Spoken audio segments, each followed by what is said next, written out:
You know, it's a question so many of us have asked at some point, right?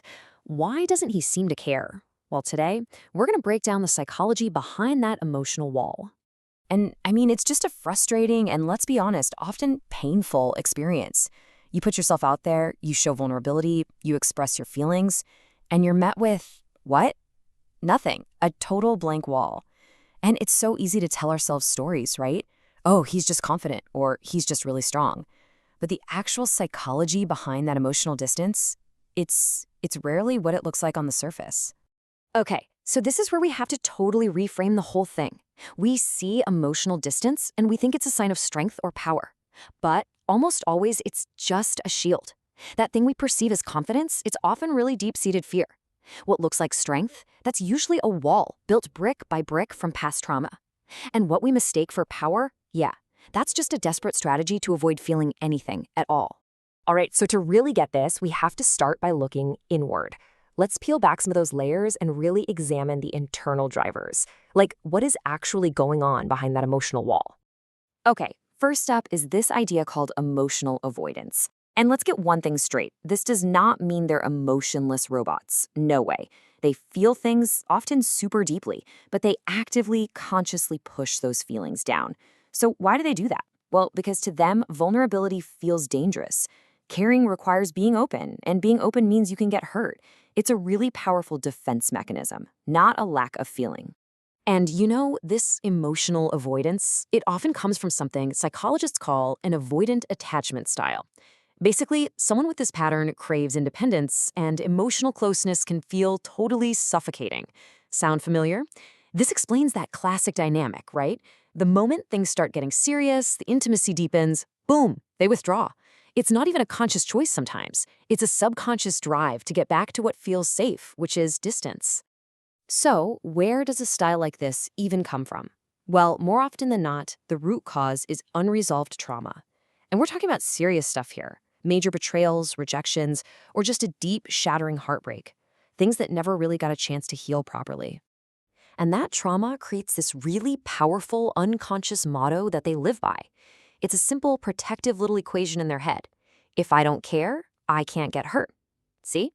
Caring equals pain, so not caring equals safety. It's that simple. And those emotional walls they build, they are a direct result of that core, unhealed belief. And of course, this creates a nasty, vicious cycle. It all starts with that past trauma, right? That trauma creates a deep fear of vulnerability. I mean, that terrifying feeling of giving someone else the power to hurt you all over again. And what's the defense against that fear? You guessed it. Emotional avoidance. They just detach. Before a real connection can even get off the ground, they short-circuit the whole thing just to stay safe. But hey, this isn't just about what's going on inside someone's head. We also have to look at the world around us because, well, modern dating and all its pressures can actually reinforce this stuff. It can even reward this kind of emotional distance. A huge factor here is an ego-driven identity. And it's often all tangled up with these really outdated ideas of what it means to be a man. It's like a persona they build around this belief that true control means being emotionally detached, that showing any kind of vulnerability is a sign of weakness. And the logic, the ego's logic, is simple and kind of brutal. It goes like this. Caring equals weakness. Detachment equals strength. And showing emotion, that means losing power in the relationship. So they keep that distance not just to avoid getting hurt, but to protect their status and really their whole sense of who they are. Then, of course, there's the whole paradox of modern dating. I mean, just think about it for a second. In the past, potential partners were kind of scarce, right? But now, dating apps create this illusion of endless options. And this can lead to a really destructive mindset where no single person seems valuable enough for a real emotional investment. Why? Because there's always the possibility of someone better just to swipe away.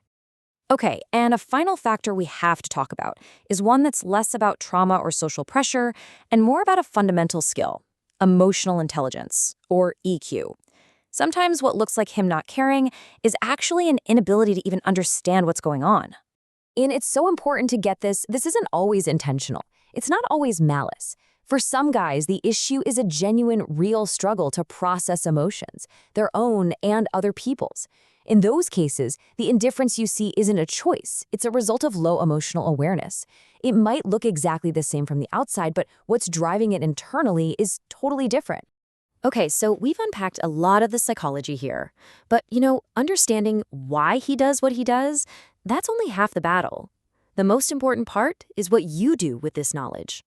It's time to shift the focus away from trying to figure him out and onto empowering yourself. And this is really the core truth of it all. The man who seems so strong and unaffected, he's very often just guarded because he's afraid, or unhealed from his past, or maybe just completely disconnected from his own emotional world. Now, understanding this isn't about making excuses for him, not at all. It's about seeing the situation for what it really is. And honestly, this is the most critical takeaway of this entire explainer. You cannot make someone care. You can't force them to heal or to open up. That's their journey to take. But you have 100% control over your own choices. You can choose to walk away from a connection that isn't meeting your needs.